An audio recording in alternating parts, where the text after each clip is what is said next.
あんたこそ何考えてるのよ、シロ。同い年の女の子を下宿させるなんてどこのラブコメだい。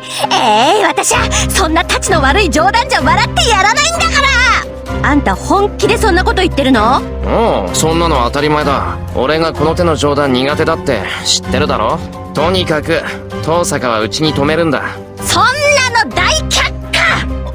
同い年の女の子と一緒に暮らすなんて、そんなのお姉ちゃん許しません。いや、そこをなんとか。別にやましい気持ちなんてないし。うるさーい。ダメなものはダメなの。私は下宿なんて許しません。先生、下宿は許しませんとおっしゃいますけど、私はすでに一泊してしまったのですが。ですから、昨日泊めさせていただいたんです。今は別棟の客間を借りて荷物も運んであります。どうでしょう先生。客観的に見て、私はもう下宿している状況なのですが。シロ、あんたなんてことするのよ。こんなことキリツグさんが知ったらどうなるかわかってるの？どうなるかって。親父だったら間違いなく喜ぶぞ。男の解消とかなんとか言って。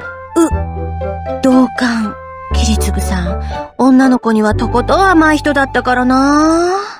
それが遺伝してるんでしょ、シロのバカ。何？助け舟出してほしいの？頼む。オッケー。藤村先生。何よ、遠坂さん。そんな真面目な顔したって怖くないんだから。遠坂さんの下宿は認めません。それが、今、うちは全面的な改装を行っているんです。古い建物ですから、そこかしこにガタが来てしまっていて、偶然通りかかってエミヤ君に相談したところ、うちを使えばいいと言ってくれたんです。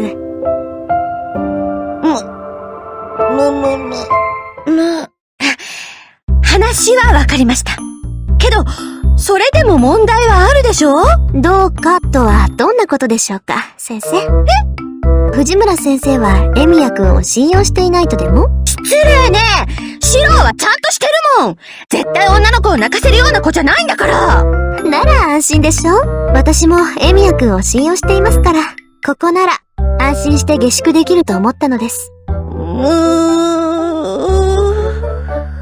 토사카의 엄청난 처세술로 하숙을 납득당한 후지 누나. 그리고 그렇게 정신없는 아침 식사를 한 뒤 시로는 세이버에게 学校ではリンの指示に従うように 라는 충고를 들은 뒤 시로는 등굣길에 나섰습니다. 항상 혼자 등교했던 학교 최고의 미인 토사카와 길거리를 걸으니 주변에서 같은 학교 학생들의 기이한 눈길이 쏟아졌죠. 사람들이 계속 쳐다보자 이 이유를 몰라서 신경이 쓰이는 토사카와 이를 친절하게 설명해주는 사쿠라와 함께 시로는 학교 교문까지 도착했습니다. 그런데 그들에게 급발진하듯 달려온 신지는 사쿠라가 궁도부의 아침 자율연습 시간에 안 왔다고 분노하며 사쿠라를 때리려고 합니다. 그렇게 폭력성이 보이는 신지의 올라간 손을 시로는 자연스럽게 카이드를 하듯 잡아서 맞고 인사를 했습니다.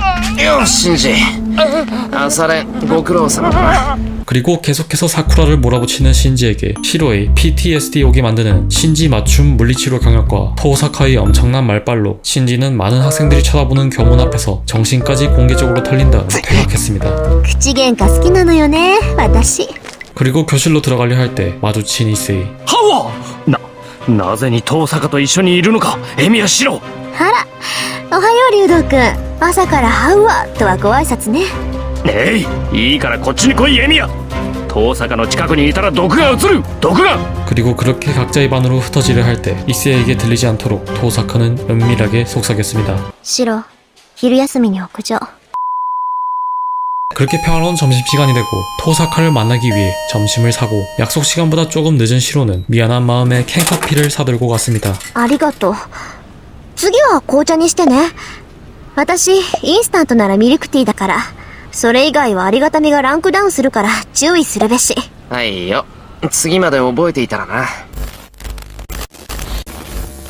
그리고 본론으로 들어가서 토사카는 학교에 강력한 결계가 쳐져 있다는 것을 시로에게 알려주었습니다. 이 결계는 결계 안에 있는 인간들을 용해시켜서 혈육을 흡수하는 끔찍하기 짝이 없는 결계였죠. 순간 이틀 전 토요일에 등교했을 때 느낀 위화감이 기억난 시로. 그리고 이어서 토사카는 이런 강력한 결계를 마스터가 쳤다면 그 마술사는 엄청난 실력자일 것이고, 그렇다면 마력을 감출래야 감출 수 없는 수준이라 분명 자신이 감지했을 것이라 말합니다. 하지만 아초와 토사카의 감시망에도 안 걸렸으니 10중 8구 이 결계는 서번트가 친 것이고, 너무나도 미량의 마력을 가지고 있어서 탐지하기가 어려운 마스터는 분명 시로처럼 어중간하게 마술을 알고 있는 마술사라고 토사카는 추리했습니다. 결계가 제대로 발동하면 학교 안의 사람들은 모두 새학사하게 되는 이 끔찍한 결계는 앞으로 8일 정도 있으면 준비가 완전히 갖춰지리라 예상되는 상황이었죠. 그렇게 중요한 정보를 알려준 토사카는 그런 대량 살육자 같은 마스터가 학교에 숨어있는 게 확실하니 앞으로 일찍 집에 돌아가라는 충고를 하고 헤어졌습니다. 이에 착실히 충고를 듣고 오랜만에 집에 일찍 돌아온 시로는 세이버와 만나 거실로 가서 학교에 처진 결계에 대한 이야기를 시작했습니다. 학교 안의 사람들을 제물로 삼는 결계의 발동 시기와 마스터의 감지에 관한 이야기를 하던 시로는 지금까지 만나본 서머트들의 정체에 대해 궁금한 점이 생겨서 그중 가장 처음 좋아한 존재 랜서의 지명에 대하여 세이버에게 질문했습니다. ランサーのことですか？まあ、セイバーがあいつを追い返してくれた時、何か言っていたじゃないか。アイルランドのなんとかとか。セイバーはあいつの正体に気づいているのかなって。彼の新名はクーフーリン。魔装ゲイボルクを操るアイルランドの大英雄です。 아일랜드 신화를 잘 몰라서 이름을 처음 듣는 영웅에 궁금증이 더 생긴 시로. で、強いのかそのクーフーリンってやつは。彼の宝具はこの戦いに最も適した武器だと思います。ゲイボルクの伝承は諸説あります。曰く、足で投擲する呪いの槍だとか、貫いた瞬間に内部から線のトゲを生やして相手を絶命させる魔装だとか、その全てに心臓をうがつという一説が残っている。 그리고 마력 소비가 상비전쟁에 있어서 굉장히 효율적인 랜서의 대인보고와 전투력을 언급하며 랜서라면 1대1로 전투한다는 조건으로 6명을 연속으로 상대할 수 있다고 세이버는 분석했습니다. 그렇게 다른 서번트에 관해서도 질문하려 할 때 それじゃあ、他のやつのことだけど。待ってください、シロ。屋敷の門を人がくぐりました。お邪魔します。セイバー、悪いんだが、わかっています。部屋に戻っていますから、私のことは気にせずに。ただいま。感心感心。ちゃんと先に帰ってたわね。 사쿠라와 함께 식재료를 장보고 돌아온 토사카. 약속한 대로 토사카는 자신이 저녁 식사를 준비했습니다. 메뉴는 화려한 중화 요리였죠. TMI로 좀 더 디테일하게 메뉴를 말해보자면 푸릉쉐, 친자오로스, 고기 야채 볶음, 슈마이, 입가심용 샐러드 등등 굉장히 맛있고도 종류가 다양하면서 세세한 배려까지 있는 진수성찬입니다. 토사카라면 양식을 준비할 줄 알았는데 의외의 분야에서 굉장한 실력까지 보여주자 시로는 놀랐습니다. 여기서 한 번 더 TMI. 시로는 중화 요리를 전부 맛이 똑같다는 생각에 안 한 지 오래된 요리 분야이고 사쿠라도 할 줄 모릅니다. 이 정보를 사쿠라에게 들은 토사카는 오늘 저녁 요리를 원래 할 예정이었던 양식에서 중화 요리로 메뉴를 바꾸었습니다. 그렇게 맛있는 메뉴로 소란스럽게 식사를 하던 시로는 모두가 즐겁게 이야기하고 있을 때 혼자서 늦게 혼밥을 해야 하는 세이버의 모습을 떠올리고는 이건 무언가 잘못하고 있다는 생각이 크게 들었습니다. 그리고 자리에서 일어나 何しろトイレいや、忘れ物をした。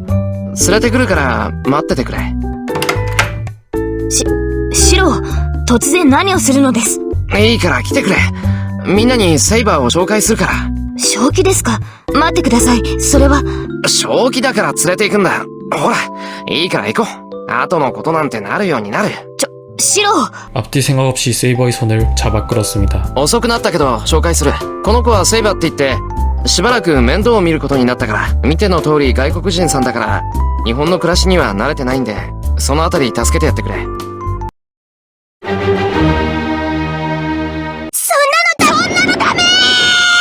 一体どうしちゃったのよ、シロってば。東坂さんだけじゃなく、こんな子まで連れ込んじゃって、いつからここは旅館みたいになっちゃったのよ。東坂さんは認めるけど、そんな得体の知れない子なんて知らないもん。一体どこの子なのよ、その子は。どこの子って、遠い親戚の子だよ。よくわからない事情があって、親父を頼ってやってきたとか。そんな作り話信じられない。キリチグさんに外国の知り合いなんているはずな。 참고로 키리치쿠는 일본보다 외국에 있는 시간이 더 많았습니다. ないとは言い切れないけど、それにしたっておかしいわ。あなた、何のためにここに来たのよ。いや、だからそれは。私はキリツグの言葉に従っただけですから。キリツグさんがシロを頼むって？はい。いいわ。そこまで言うんなら腕前を見せてもらうんだから。 실력 확인하겠답시고 후지 누나는 갑자기 도장으로 세이버를 데려갔습니다. あなた、シローを守るって言ったわね。なら少しは覚えがあるんでしょ？あなたが私より強かったら許してあげます。けど、弱かったら家に帰ってもらうからね。構いませんが、それはどういった理屈でしょうか。シローを守るのは私だもん。シローが一人前になるまで私がずっとそばにいるんだから。だから、私より弱い奴はいらないの。わかりました。あなたを納得させればよいのですね。私を納得させるのは大変なんだから。 그리고 세이버에게 죽도도 안 준 상태로 기스 공격을 넣는 후지 누나. 構えろというのでしたら構えますが、そこまでしなければわからない腕ではないでしょう。勝負はつきました。認めてもらえましたか？ 차원이 다른 전투력에 발려버린 후지 누나는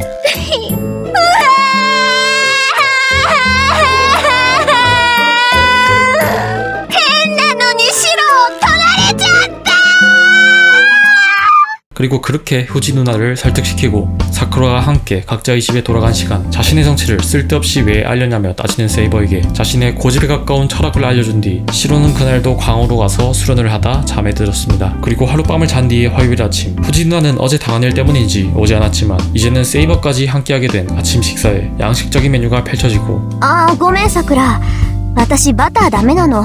そこのマーマレードちょうだい。 마멀레이드는 오렌지, 귤, 레몬 등 시트러스 계열 과일로 만드는 잼입니다. 그렇게 사쿠라를 부활동을 위해 일찍 학교에 보내고 등교하기 전 조금 여유가 있는 시간에 TV를 틀자 요즘 들어 자주 발생하는 가스 누출 사고가 다발적으로 발생하여 보도되고 있었습니다. 이 사건을 포함해서 다른 지역에서도 일어나고 있는 가스 누출 사고는 사람들에게서 생명력을 앗아가 마력을 모으기 위한 또 다른 마스터의 행적이라는 것을 토사카는 알고 있었기에 시로에게 이를 알려주었습니다. 한둘이 아닌 다른 마스터 진영들의 행적에 혼란스러운 상태로 토사카와 대화하며 둘이서 학교에 도착한 시로는 전에 느낀 위화감이 더 확실하고 강하게 느껴진다는 것을 감지했습니다. 이에 토사카는 시로가 마술사를 감지하는 마력 감지 분야는 서툴러도 3개 이상에는 민감한 적성이 있어서 어느 정도 감지가 가능하다는 점을 장점으로 내세워 자신이 결기를 친 마스터를 찾아볼 테니 시로는 수상한 장소를 체크해두라는 말을 합니다. 그렇게 오전 수업이 끝나고 점심시간, 지금이야말로 수상한 장소를 감지할 최적의 시간이었죠. 점심을 빠르게 먹고 우선 복도로 걸어나간 시로는 인기책이 없는 것을 주요 타겟으로 잡고 1시간 동안 최대한 많은 곳을 감지하기 위해 학교 건물 곳곳을 돌아다녔습니다. 계단 뒤,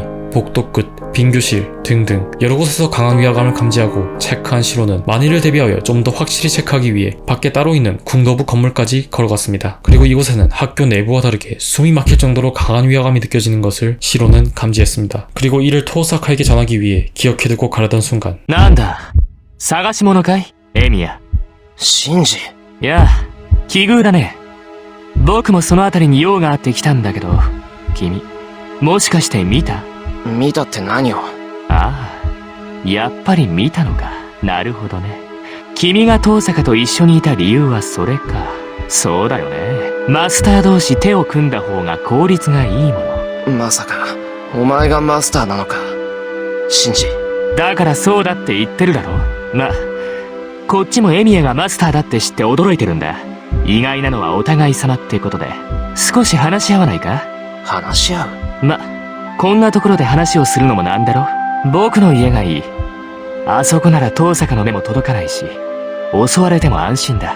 場所を変えるって、何言ってんだ。昼休みももう終わるし、話があるなら。バカ？授業なんてサボればいいじゃん。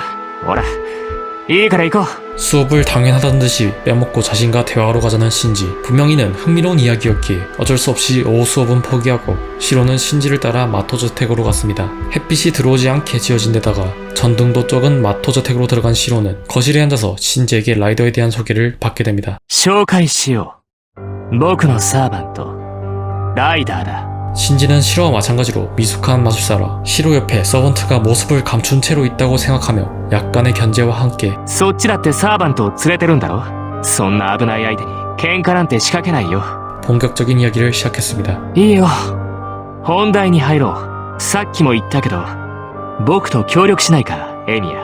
勝手にマスターにさせられた者同士、協力しようよ。 토사카를 이간질하고 자신과 협력하자는 신지의 말에 それは断る。遠坂を倒すなんて相談には乗らない。あいつとはいずれ戦うことになるけど、今は信頼できるし、していたいんだ。まあ、そういうならいい。 이에 의외로 여유롭게 거절을 받아준 신지, 그리고 사쿠라가 휘말려버릴까봐 걱정하는 시로에게 비웃으며 오빠로서 담례하겠다며 신지는 좋은 정보를 한 가지 알려줍니다. 바로 마스터 한 명이 류도사의 자리를 잡고 대규모로 혼을 모으고 있다는 것. 순간 시로는 아침에 봤던 뉴스가 떠올랐습니다. 이 어느 정도 유용한 정보를 얻은 시로는 마토 가문의 현관까지 라이더의 배웅을 받으며 저택을 나와 집으로 걸어갔습니다. 그렇게 귀갓길을 걸어가던 도중 午後の授業をボイコットした男がこんなところで何をしている？よ、学校、もう終わったのか？終わったとも。生徒会でやることもないので帰ってきたのだが、何かあったのか？ちょっとな。一世、一つ聞くけど、最近さ、なんか変わったことないか？変化があるといえばあるのだが。変化って何か？親父殿の知り合いらしいのだが、少しばかり厄介な客人を迎えていてな。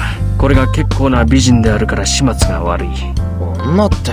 놀랍게도 절에 미인이 들어와서 방을 쓰고 있다는 정보를 바로 얻게 됩니다. 그렇게 대화를 마치고 집으로 돌아간 시로는 후지 누나와 사쿠라가 귀가한 뒤 세이버와 토사크를 불러 모아 다른 마스터에 관한 이야기를 시작했습니다. 今日、ライダーとそのマスターに会ってきた。 결과적으로는 좋은 행동이었지만 시로의 패기 넘치는 트롤링에 가까운 행동에 두 사람은 놀라면서 라이더에 대한 설명과 그녀가 말해준 류도사의 마스터에 관한 정보를 마저 들었습니다. 이에 저번 성배전쟁에서 류도사의 영맥에 관해 알고 있는 세이버가 시로의 말에 신빙성을 더하게 되고 토사카는 자신의 저택에 있는 토지 이외에도 후유키 씨의 짐에게 중심점이 또 있다는 사실에 놀라게 됩니다. 이에 계속해서 자신이 류도사에 대해 알고 있는 정보를 말하는 세이버. あの山には自然霊以外を排除しようとする法術が働いている。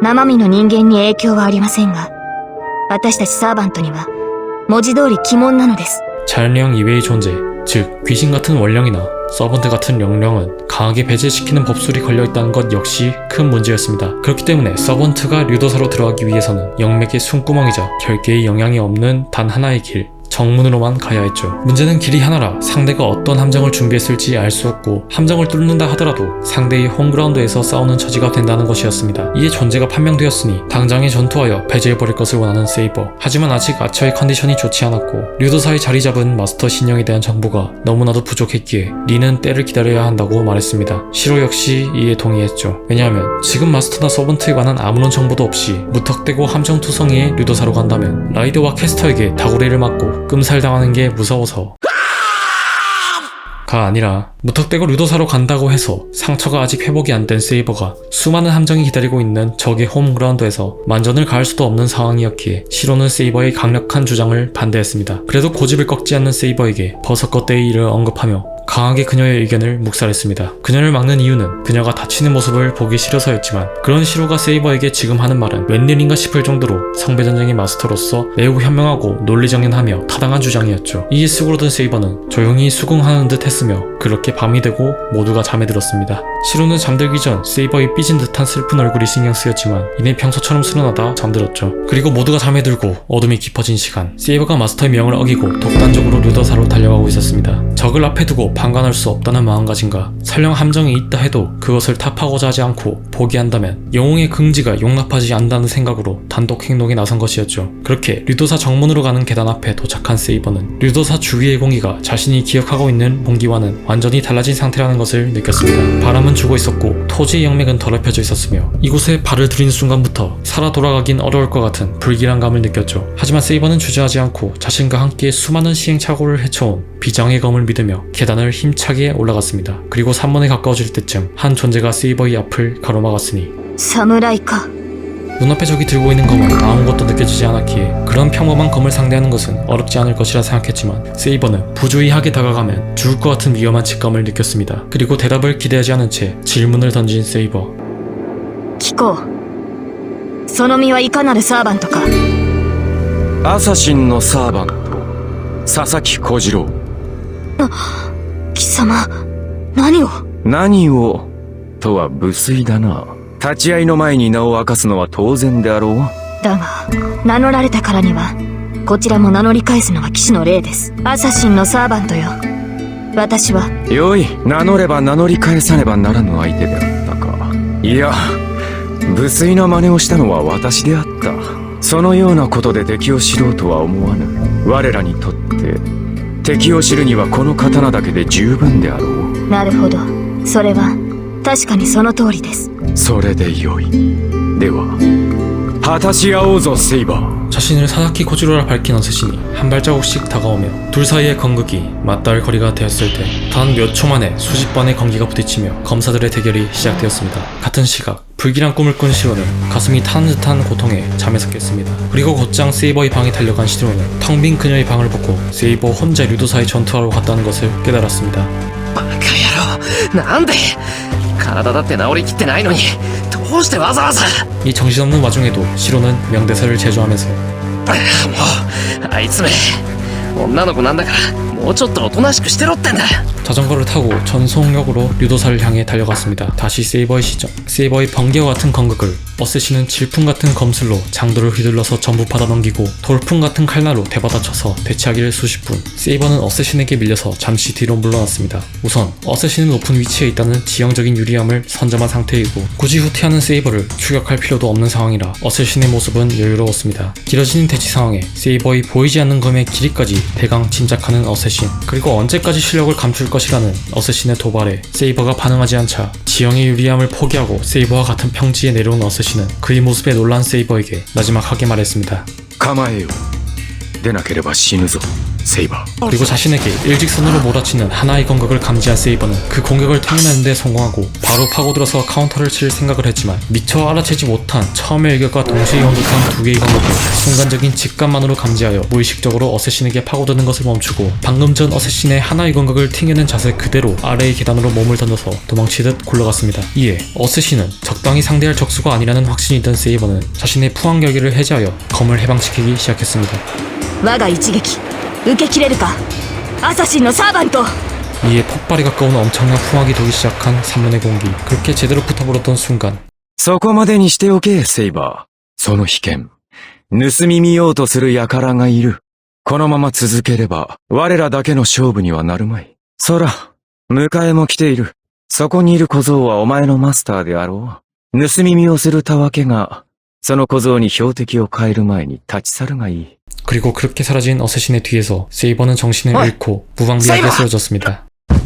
그리고 그런 그녀를 드디어 도착한 시로가 붙들고 집까지 데려왔죠. 그리고 그런 그들을 방문 앞에서 마주한 토사카. 그리고 이야기를 하기 위해 차를 끓이고 금방 일어난 세이버와 함께 시로는 이야기를 시작했습니다. 俺が言いたいのはどうして戦ったのかってことだ。またそれですか。サーバントが戦うのは当然のことです。シロこそ、マスターであるあなたがなぜ私に戦うなというのです。いや、それは。私の方こそ聞きたい。シロは戦いを嫌っているようですが、そんなことで聖杯戦争に生き残る気があるのかと。違う。戦うのを嫌ってるんじゃない。